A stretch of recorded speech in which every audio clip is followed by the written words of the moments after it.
How y'all doing? Back to the Ghost of Podcast. Today's segment is going to detail the Browns being victorious yesterday, 20-17 over the Bears. And this game, it kind of started off shaky for the Browns. Both teams, it seemed like in the first quarter, it was pretty much like, I guess you could say it was like a chess match, but not the typical chess match where you got, these two competitors basically trying to figure out how to get the advantage over one another. I mean, it was a chess match. It was just not to that extent where literally when you're playing chess, you're trying to get the advantage over your opponent. Because I like to think when you're playing chess, it's that serious, it's that competitive, if it makes sense. Not saying football is not competitive. We all know football is competitive at the highest level too. But I like to think chess is perhaps right up there, if not maybe, one of the most competitive games to play, if that makes sense. But both teams, they just seemed that they couldn't get their offense on track. It was like a lot of 3 and outs on both sides. It's, it's regarding the Browns and the Bears. Both teams were just, 3 and out, punting the ball, 3 and out, punting the ball. And then, the momentum seemed to shift a little when, the Bears were able to make a couple plays. And, I think how the Bears was even to get 7 points, Flacco had threw an interception. And the interception, put the Browns defense in a bad spot where, of course, the Bears had good field position and then they were able to cash in and put 7 on the board. And then the Browns were able to bounce back, I believe, in the second quarter and tie the game up. And then they ended up going into halftime, tied 7-7. Then in the third quarter, the Bears were able to get a field goal, which that made it 10-7. And then Flacco threw another interception. And I believe that one was a pick 6. And that resulted, of course, in the Bears getting a touchdown, which that made the score 17-7. And the score was 17-7 for a certain period of time until the fourth quarter. And then the Browns were able to make a run.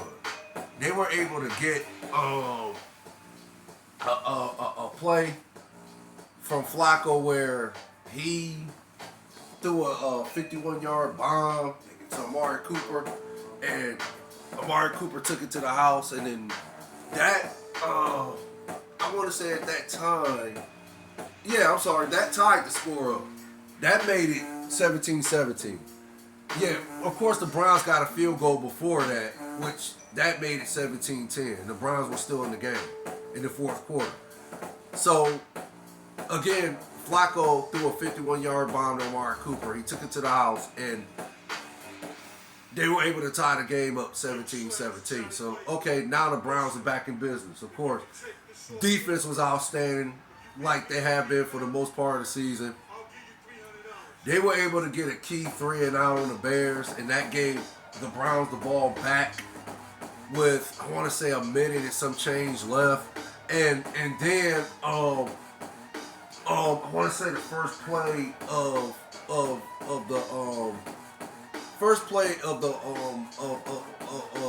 offensive set for the Browns, I want to say Joe Flacco was able to hit David Njoku for a 31-yard pass play, chunk yard play, and then he was also able to, I want to say, I can't really, recall where Marquise Goodwin, fit into this, because he was able to catch, I want to say that was a 59-yard bomb from Flacco.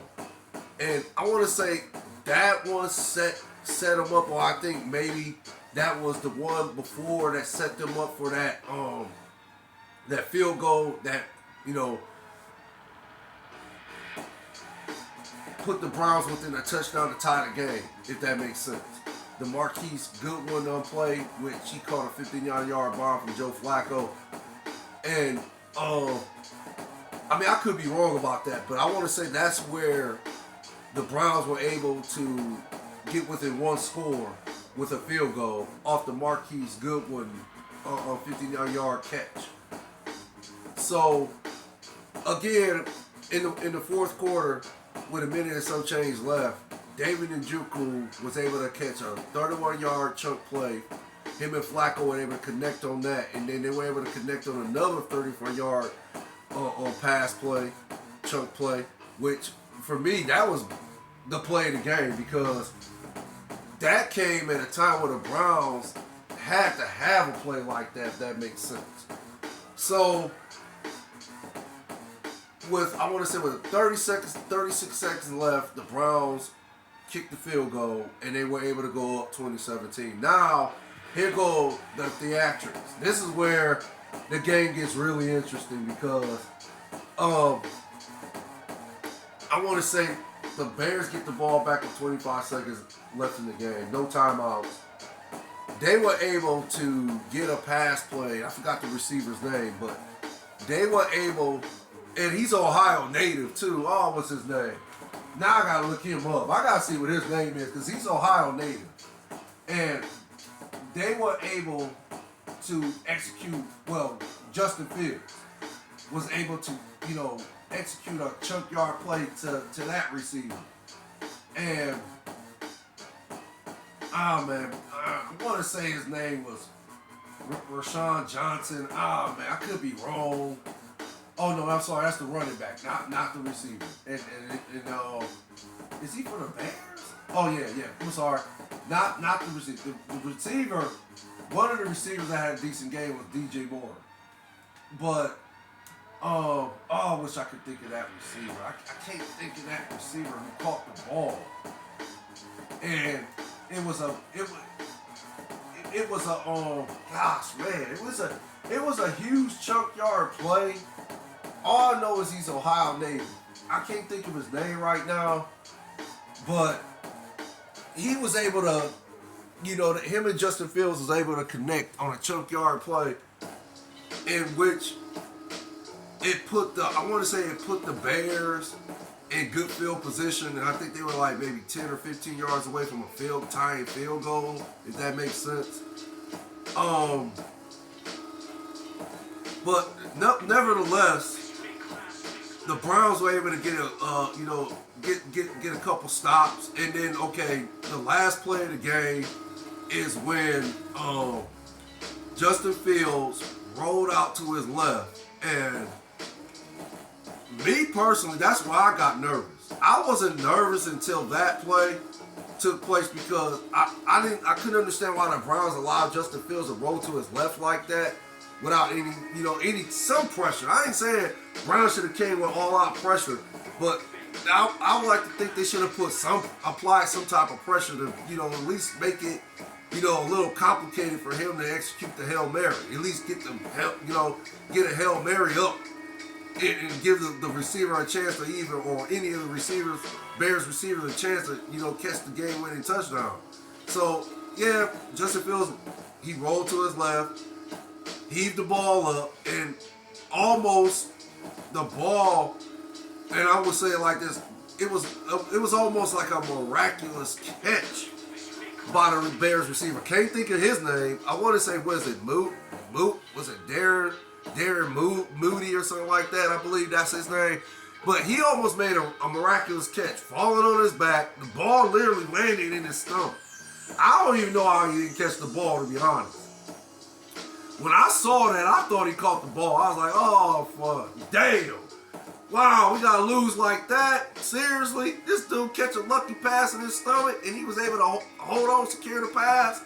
But he fell to the ground on his back, the ball landed in his stomach. Miraculously, the ball goes up in the air, and one of the Browns intercept the ball. What's his name? Bell. I believe his last name is Bell. He intercepts the ball and takes it to the one and downs the ball there in game time. Browns win 2017. But defense again played outstanding. They had a key play in the game in the fourth quarter where Justin Fields, I want to say it was third and long, and Justin Fields rolled to his right, and it appeared they was going to have a sack, but again, Justin Fields rolled to the right, and he just took off running. And the defender for the Browns, I can't think of his name, but he made a shoestring tackle to prevent Justin Fields from getting the first down. Literally, I think it was inches away from him getting the first down. And if he don't make the shoestring tackle, Justin Fields gets the first down, and who knows what happens after that. Maybe the Bears get a field goal, run some more clock, and it makes it almost impossible for the Browns to either tie the game or, get the game-winning touchdown, if that makes sense. But because of that shoestring tackle, the Bears had to pump the ball. And then I think that's when the Browns were able to, tie the game up or get the ball back and get that game-winning field goal. So, overall, defense played outstanding. Of course, the coaching was outstanding. Myles Garrett, I don't know what's going on with him, why he can't get a holding call for nothing. But they've been holding this dude since he came out, since he made it public how he's not getting the calls he's supposed to be getting, which I agree with. It's just wild. It's just wild how, these referees are just, and it seems like it's blatantly that they're ignoring the fact that this dude is getting held. But again, the Browns win the game 2017. They're 9-5, 5th seed in the AFC playoff picture. And it just looks like, they're going to secure a playoff spot. We'll see what happens going forward. That's all I have to report. Y'all take care. You stay blessed, you and your families. Facts for the Ghost of Podcast. DJ Laudy Daudy. The likes I appreciate. The views I appreciate more. One love. Later.